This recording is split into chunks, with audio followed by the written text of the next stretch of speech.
Hi, I'm Christina, and this is New Ways Podcast.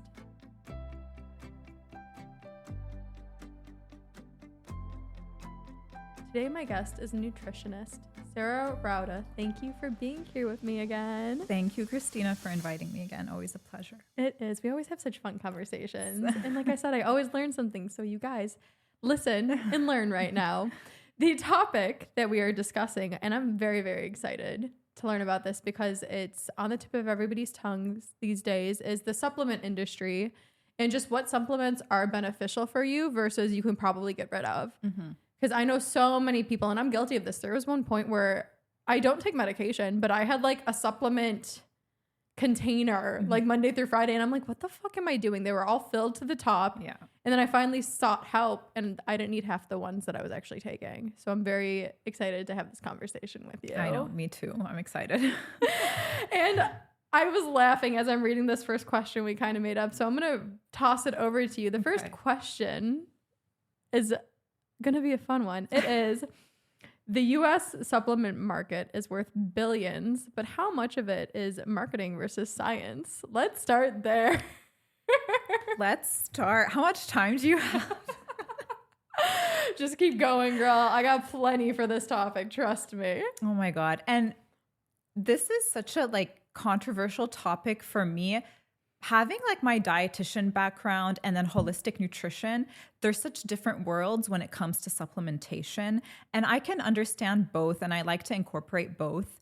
But when you really think about the supplement industry, it's a $4 billion industry for profit.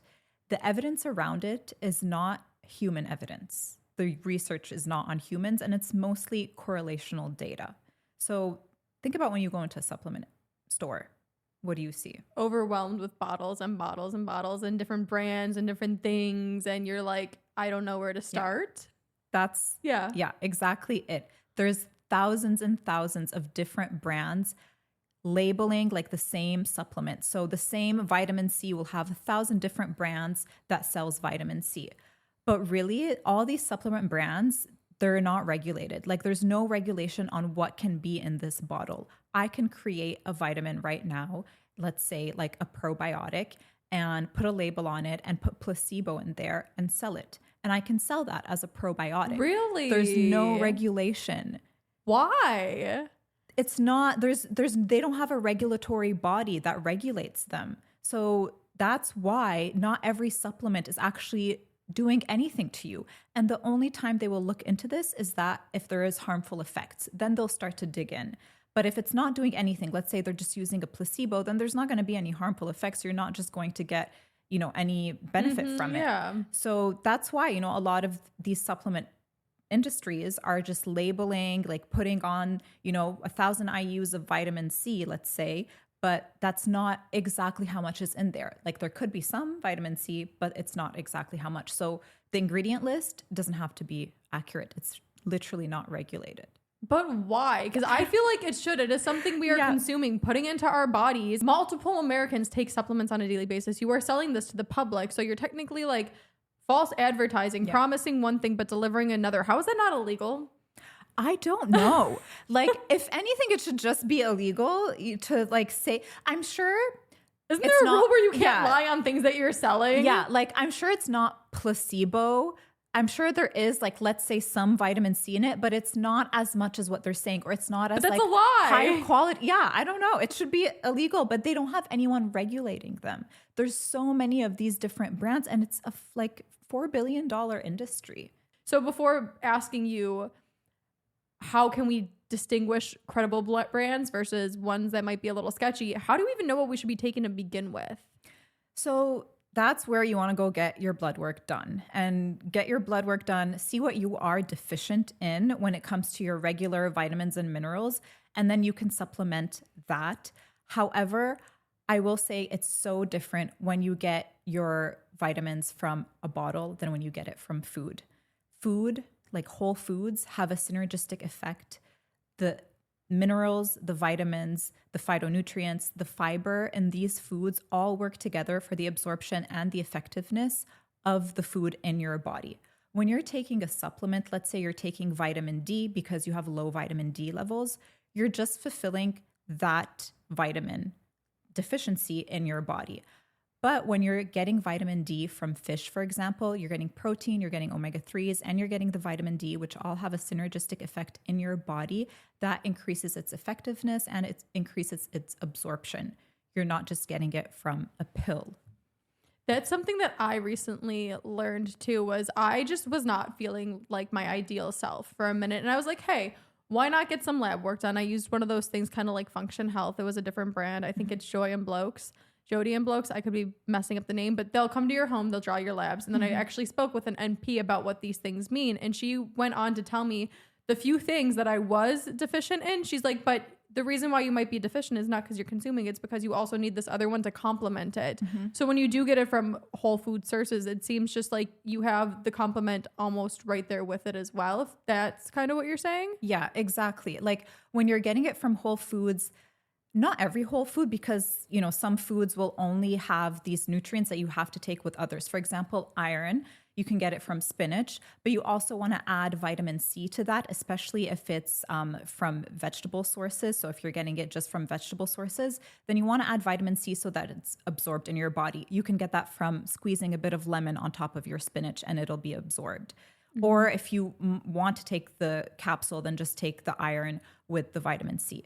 But then same thing, like when you're eating from whole food sources and, you know, getting foods and like vitamins and nutrients from the foods, things can help in the absorption, but also things can stop from the absorption as well. So with iron, for example, calcium can block its absorption. So if you're having foods that are high in iron or taking an iron capsule, don't eat any cheese or milk when you're having that. Oh, interesting. Because I know a lot of people might take their supplements in the morning because it's just a logical, easy thing to do, right? You wake up, you take your supplements. But then if you do have like cereal with milk, you're kind of canceling out the effects right away. Yeah, exactly. So yeah, don't take it when you're, you know, drinking milk. Sometimes grapefruit juice can inhibit the absorption of certain medications and supplements. Zinc and copper compete with each other in your body for absorption. So if you take too much zinc, you might want to add more copper because it depletes your body from the copper. But yeah, so, and then there's also vitamins that work together. So like I mentioned, you know, the vitamin D, it's a fat soluble vitamin. So other fat soluble vitamins are like A, D, E, and K, and you want to get those with fats so that it's absorbed in your body. Water soluble vitamins like vitamin B and vitamin C, you can just drink that with water and it's absorbed in your body. Another thing with vitamin D is magnesium. So it activates the vitamin D, and then vitamin K2. Yeah. So don't just take vitamin D by itself. If you're taking the pill, take it with magnesium so it can activate the vitamin D. And then with K2, it takes it to the places that it needs to go in your body. So your bones and not your arteries. So if you take vitamin D by itself, it can go to your arteries and cause blockage there. So you want to be mindful of that too. Oh my gosh. Okay. So that was a lot right now. I know it's a lot. No, and I love that though. And this is why I'm so happy we're having the conversation. Before I get into like my really in-depth question, one other one for you is vitamin D, is getting it from the sun the same as taking it as a supplement? Like, is it different you consuming it versus you going outside and getting it from the sunlight? Well, when you're consuming it through foods, it's like I'm saying, like it's going to the places that it needs to go into your body. When you're getting it from the sun, you are like, it is, you know, you are still getting the vitamin D. It helps more with serotonin. So it's your mood, like your mood balancing hormone that activates through vitamin D. And it does help, but getting it through food is just a more potent source. Okay. Because people used to always joke with me. They're like, you must get a bunch of vitamin D because I'm always in the sun. But just true. Yeah. But back to all that information, lovely information you just mentioned. This is why I'm so happy we're talking about this though, is because I'm guilty of being a victim, or not even a victim. I'm just guilty to feeding into the consumerism of buying supplements because you hear the generalized of what symptoms you have. You go on ChatGPT, you listen to a podcast, to be honest with you listen to somebody else's experience and you're like, oh, I have those symptoms. I probably need to add more magnesium. I probably need to add more of this. I need to add more of that. But we're just wasting away our money on supplements that we probably don't even need and we're not using right. Yeah. So it seems like the most beneficial thing you can do for your health as well as your wallet is talk to a trained professional. That was something that really shocked me, is when I finally decided to get my lab work done and sit down with somebody and talk about all these levels and what they truly mean. I'm like, holy shit. I threw away so many things that I was taking for years. So how do you think people can go about finding somebody they trust and having these conversations where it's not going to break the bank and they know that they're getting it from a reliable, educated person? Yeah. So first of all, like, don't believe everything that you see online just because someone has the same condition as you, let's say IBS or Candida or SIBO, and these are the supplements that have worked for them. It doesn't necessarily mean this is what's going to work for Definitely, you, yeah. because every body is different, literally. So what works for one person and is absorbed well with them might not be with you. It depends on like different conditions that you might have. So someone who has, for example, thyroid problems or diabetes, or are taking diabetes medication or high blood pressure, for example, you can't take ashwagandha because ashwagandha interacts with. But that's something that everyone's like, I'm stressed out. Ashwagandha is your go-to. Magnesium's your go-to.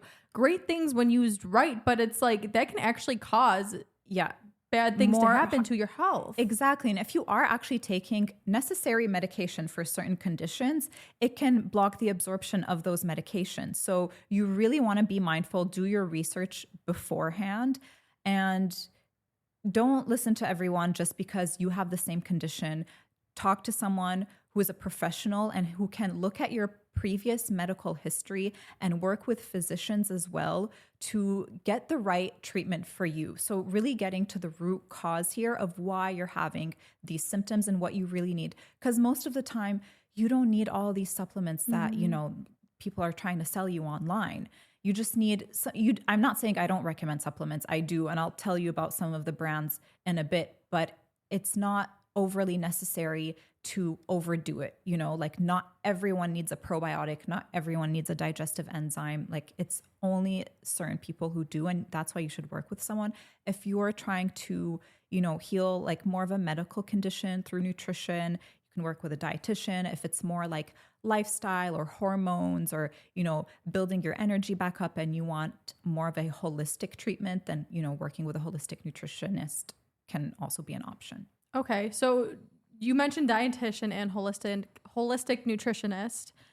Can you just define the difference between both of those a little bit more in depth so somebody knows who they should be going to? Yeah.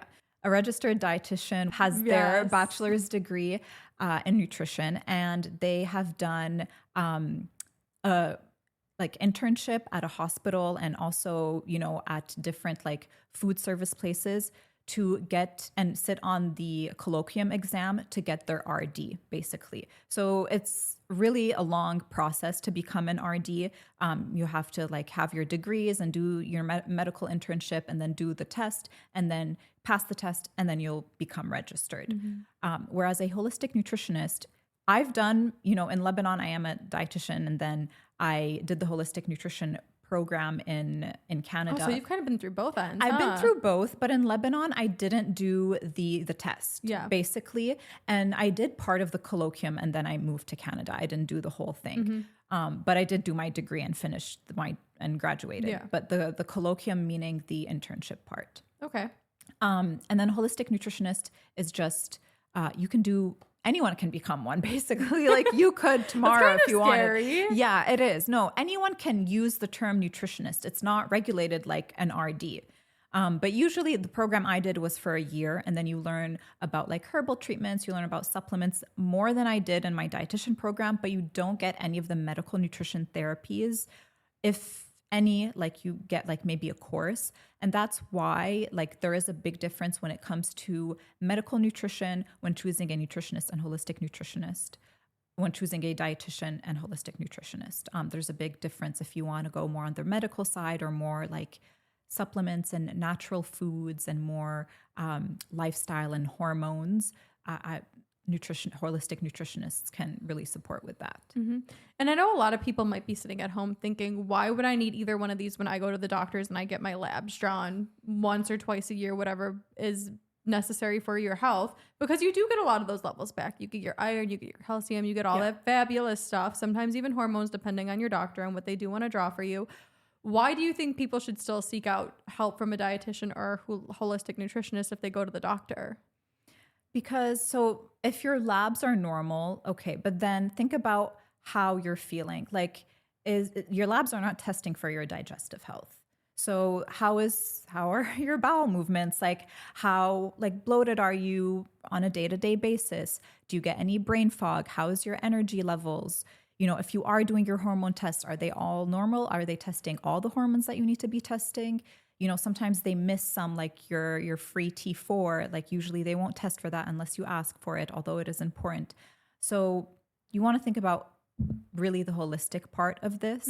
And it is your body and your health at the end of the day, and that's the most important. So if there's something that feels off, sometimes it won't show up in your blood work. So that's why, talking to a nutritionist or a dietitian when it comes to your diet, but also certain symptoms that maybe you can't explain really and that are not, super intense medical conditions, you can speak to them, and a lot can be healed through food. So that's something that, you just be mindful of medications that people tell you to take all the time, because you can change a lot through your diet. And sometimes you don't need the statins to reduce your cholesterol, which is pushed on so much. Oh, everybody in the hospital is on a statin, to be completely honest with you. And I asked that because I'm curious of your response, because I obviously work in the medical field. I have so many doctor friends, and I've met so many doctors, and I've seen every single lab under the sun. And I'm sorry, if you go to the hospital to get your checkups, your labs done, or even a clinic, we're in the business of sick care. It's not healthcare. The doctors are very, very overwhelmed, as well as they're trained to trend, not even trend. They're trained to look at your labs and see it for face value. They don't trend. They don't see what's high, what's low. Slightly, they only look for conditions that are harmful to your health, not what can potentially be harmful to your health. So you could see something trending potentially, but the doctor's not going to pay any attention to it because you're not sick yet. I love my doctors. I love my MDs. I do. But there's a time and a place, and unfortunately, they're not really going to look in depth in those little things. They're there for overall health and to realize when you are sick. But nobody's going to care more about your health than you. You are the one who has to prevent these things from happening. I want you guys to learn these things so you don't end up in one of my hospital beds one day. You know what I mean? And that's what usually happens, is if there's no critical levels, that you go on your merry way. But if you actually took time to analyze it, which is what you guys are great for, you can see how to improve it before it gets so bad where the doctor's like, oh shit, yeah, now you need to be hospitalized or you need a medication. Yeah. Definitely take your health serious, because love my doctors, but once again, they only pay attention to when you are sick, not when you are getting sick. Yeah. Think about when you go to the doctor, it's when you're sick. No, exactly though. And that's what I mean is they're just not, they're trained to see the big picture. They're not here to look at the specifics, and that's what you guys are great for. Yeah. So like I said, when I got my lab work done, to the average doctor, if they looked at it, I'm just peachy. Yeah. All my labs were great. But then when I sat down with the NP and this company that was meant to look at your labs and analyze it in more depth, she sat there and she went over everything with me. The doctor's not going to do that. They're not going to go over every single lab with you. There's a bunch of labs. They've got a lot of patients. She went over every single lab with me, told me what I don't need anymore, what I should be taking, what I should be doing for my health. And it was so eye-opening, as well as one thing with my labs, and I'm curious to see your input on this, was my cortisol was high. So I freaked out really quick. And she's like, don't worry, you got your labs drawn. It was 7:00 in the morning. Yeah. So kind of elaborate on the cortisol and how it fluctuates through our day. Yeah. No, cortisol does fluctuate a lot through the day. And it makes sense that it was high at 7 a.m. because it's at its highest when you first wake up in the morning. It's at its highest in the morning. But something that you can do that can help regulate that if you are worried about your cortisol levels, I say this to people who skip breakfast a lot, but always have your breakfast. Since cortisol is at its highest first thing in the morning, what you can do to help reduce it is just have a breakfast that's high in protein and high in healthy fats. That can help reduce the stress response. It can help reduce the cortisol levels and kind of have it flow naturally throughout the day. Whereas if you're skipping breakfast, that is maybe also if you skip breakfast that day, that can increase your cortisol levels even more and increase your stress response. And for, a few times, that's okay. But when you are skipping breakfast, what happens is that your blood sugar gets too low as well. So over time, when this happens, cortisol is going to signal to get, more glucose, to increase your glucose in your body so that it can increase, your blood sugar because it's sinking too low. So over time, when that happens, what's happening is that your cortisol is increasing over time and your blood sugar is increasing over time, which we all know that can lead to diabetes. Yeah, it's not good for you at all. Yeah. And nobody wants high cortisol. I want to do an entire episode on cortisol one day, to be honest with you, because everyone's so concerned about being stressed and lowering their cortisol. But we do these things every single day and don't even know that just by actually eating food instead of stressing out about being thin and skipping breakfast could be so beneficial. It's more beneficial. And that's the thing. It's not just about the food that you're eating, but how you're eating it, when you're eating it as well. That plays a huge role. So, never skip your breakfast, especially if you're a woman. You need that for your hormones. Mm-hmm. Okay, so now that we've kind of went over like the industry is a multi-billion-dollar industry, you need to take your health into your own hands. I finally know maybe what I should be taking, hopefully, after all of this. How would you go about then finding supplements that are actually good quality, that they have high bioavailability? They don't have and that's one thing I also learned along the way too, is some capsules have the encapsulation of what's inside is not good for you either. Yeah. There's a list of all these rumors you hear through the grapevine of what you shouldn't be taking. How would you go about finding the supplements? Now you have a list. How would you go about finding the right supplements then for you after you know what to get? Yeah. You want to look for supplements usually that are third-party tested, and then supplements that have done their research. So certain supplements like Pure Encapsulations, Ritual, CanPrev, Zymogen, and Metagenics. Those are some that I always recommend. They have done their research on the supplement and they have high bioavailability of their product. So Ritual, for example, they test their products for heavy metals and microbes. So it's super safe and super clean to have. Pure Encapsulations has a ton of research that they've personally sent me about their product. And they have a whole medical team that works with them. So that's also a plus when you see that there's a medical team that is working with the supplement brand. I know Metagenics has medical reps that work with them as well. So these are things that I like to look for. Third-party tested, but also third-party not being like an in-house party, being someone completely random that is testing their products. Okay, yeah, I was gonna say I do have Ritual, and I do like how mine's the mint flavor, so it kind of just tastes like it's really good gum. Too. Yeah, it tastes good. I'm like, okay, this is great. So you're saying just be very mindful, do the research to figure out what is best for you. My next question for you would be is, now that you've explained to us how to find reliable sources, what are some supplements out there that are extremely popular and you just want to hit your head against a wall? You're like, why the fuck are people taking this? Why is it such a fad right now? Because I do believe, honestly, love my influencers, yes, but when they get free stuff and and it's oh, it tastes good, and then all of a sudden it's a huge marketing thing and it goes viral and now everybody has this in their kitchen. I can name so many. What are some where you're you don't fucking need this? Oh my God. One? No, a few. Go ahead. Name them off so people look into what they're taking, because I'm sure there's a bunch in multiple households of people listening, and they can look in there and be like, wow, I really might not need this. Yes. Yeah. Greens powders is the first thing that comes to my mind. Most people don't need this. Unless you're severely malnourished or undernourished and you have vitamin deficiencies in everything, which most people don't have, thankfully. You don't need a greens powder. You get those nutrients from the food that you're eating on a day-to-day I don't need my basis. Is it what is it? AG1? Is AG1, that what it is? I don't need my AG1. Bloom. Yeah. I mean, I think AG1 has does it, or is it Seed? Oh, Seed has the probiotic. That one's good. Okay. But no, you don't need it. You don't need it at all. Girl, they were giving AG1 packets out at a gym in Hawaii. And I'm it's the clickbait of being in person. It's here, take this thing. If it tastes good, it's good for you too. Yeah. Spend your money, drink it, but you don't actually need it. You don't need it. You don't need supplement gummies. Those are usually filled with either sweeteners or gelatin. They're not necessary and they're really not the best form of the supplement. So definitely avoid gummies. I think sea moss is overrated.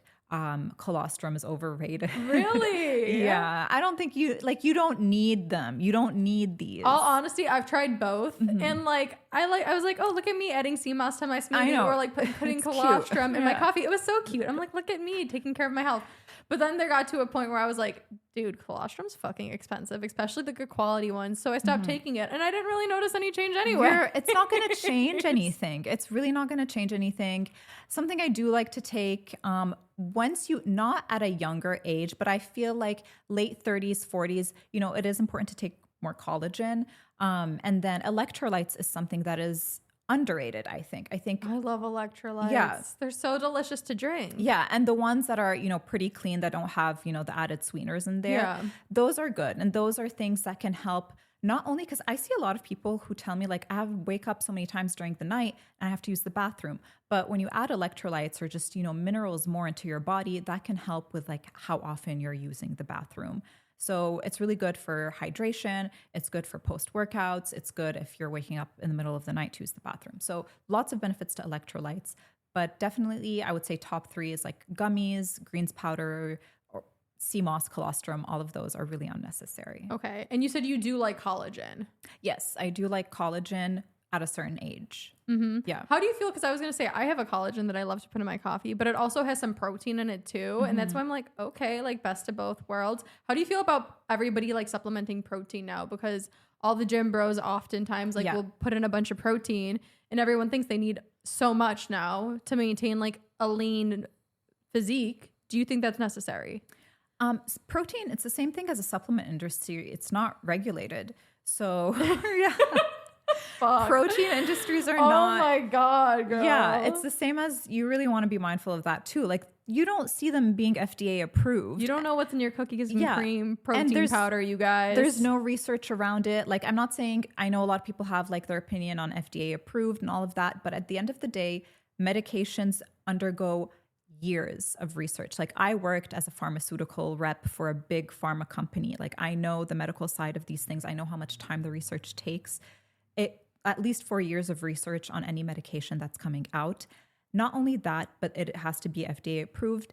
And like, as a pharma rep, I used to go in to the doctor's offices and they grill you about these medications. Like, they're not gonna, supplement them, or they're not gonna use them in their practice if it's not something that has been proven to work time and time and time again for their patients. Yeah.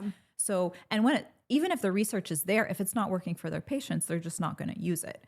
So that's a big thing. And I know there's a lot of misconception, like a lot of, controversy around pharma, like big pharma, and, the supplement industry. I have my own opinions on big pharma, but I feel like we're more lax with the supplement industry because everyone's like, oh, it's a supplement. We're like, the pharmaceuticals definitely have a harder effect on your body. Like, the stuff that is in pharmaceuticals is no joke. Yeah. But so is eventually like you eating and consuming these things every single day. Like, that's no joke. As well as like, is your wallet a joke? Yeah, I know. Yeah. So it's just like, that's the thing. You really want to be mindful of the healthcare team that you have around you. Like, there are some doctors that don't care. They just, I've seen this, like, working as a pharma rep, like, doctors will just want, the benefit of what we can provide for them. And sure, I'll prescribe your medication. You know what I mean? Well, because I can't necessarily blame them, because that is what they are just trained to do. We talk about, I'm a nurse, right? We talk about pharmaceuticals. We talk about like the pills and the medication. Sometimes we'll go into holistic measures. Sometimes we'll go into supplements and stuff like that, but it's not like, the medical field is focused mostly on the chemicals and pharmaceuticals. Yeah. That's just what we're trained to think of. We're not necessarily trained, unless you go out of your way to do it, to think of natural ways to get the same results in your body, which is what I'm for now, because I've seen also the detrimental effects of polypharma. But now I'm like, we also don't need poly supplements. Yeah, I know. Yeah. And that's why it's so important to just work with people who have this like holistic treatment. Like the clinics I work for all incorporate like holistic practices. Like, there are a bunch of MDs, but also naturopaths and dietitians and holistic nutritionists. So it's really, try and find clinics like this who are very inclusive of all healthcare professionals. Those are usually like the better ones in my experience. But yeah. Definitely. I believe everything has its time in its place. I don't want to demonize pharmaceuticals or the supplement industry, but I'm just like, know what you're doing. That's the biggest thing, and do what feels right for you. And one more product I want to kind of ask you about besides the other ones we just went over, because I'm guilty of doing this too. Coconut Cult. Yes. How do you feel about that? Because it used to be in my fridge. I just took it out. I love it. It tastes so good. It does. It does taste good. Girl, it's high in calories though too. I'm Yeah, not gonna lie. I know. And it's like This big. yeah, I I'm know. like, how is what? It's like 300, 400 calories for the jar of yogurt. I'm like, what the heck? It's too many calories and it tastes really good, but you can get probiotics from a lot of other things. You can get it from Greek yogurt. You can get it from kefir. You can get it from fermented foods like pickles, sauerkraut, kimchi. You can get your probiotics from a lot of, and from supplements, but like you don't need. It's another thing that is not a need. It's a cutesy just little a thing. cutesy We love doing the cutesy thing. Yeah, exactly. It's a cutesy thing. I will say it is delicious though. That's what I was just like waiting for before we went on our spiel about like doctors and nutritionists and doing what's best for you, which would have probably been a great way to end up on. But I was like, I have to ask about the Coconut Cult. I have to. And you said about the protein powder too. And like saying it's not regulated, but there are some that are really good and really clean. Just, look at the ingredient list, do your research on the company as well. So yeah, I use the Ritual one. That one I find is like super good. I think that's going to be my last question for you is you guys, this is her. Okay. She's a different human than you. Please go figure out your health for yourself. Do what works best for you. But what are your favorite supplements right now? Right now, I love ashwagandha. I said it last time too. I do take it daily. I take the Tribe Organics ashwagandha. Is it supposed to be taken? Somebody asked me this actually. Is it supposed to be taken in the morning? Why am I having an accent all of a sudden? I'm like, is it supposed to be taken in the morning or in the evening? I've taken it midday before. Okay. I don't feel it's not gonna make you feel tired. It really does just help more so with the cortisol levels. So you could take it in the morning if you are, That's what I do. And I've had great results with it, to be honest with you. Yeah. But somebody asked me that because they're like, isn't it supposed to calm you down? And I'm like, it's a different form of yeah, exactly. So I'm taking that. Another one, NAD. I said that last time too. Yeah. I do like NAD. Yeah, I am taking that. I love valerian tea for sleep. It's not a supplement, but just a herb that I take in the evening. I think valerian tea and lemon balm together work really well if you have trouble sleeping. And that's it. If I'm using a protein powder, I'll use the Ritual one. Here and there, I'll take the Ritual probiotic if I'm traveling, especially. I'll just do that. Otherwise, that's all. Okay. I love that. I am so happy we had this conversation just because too, once again, it's a $1 billion industry. I am so guilty of wasting my money on these things. And I really hope that you guys take this to heart and don't have to. I do get, once again, we live in a consumer country. Yes. Like we just love to buy things. We love to buy things. But I can think of a lot of other ways I'd rather spend my money. So I know. Thank you so much for your insight, Sarah. It's always a fun time. And like I said, I always walk away learning something new. I'm so happy. That is like the goal here. So thank you. Thank you so much for being here. My pleasure. And thank you guys so much for listening. Until next time, I love you.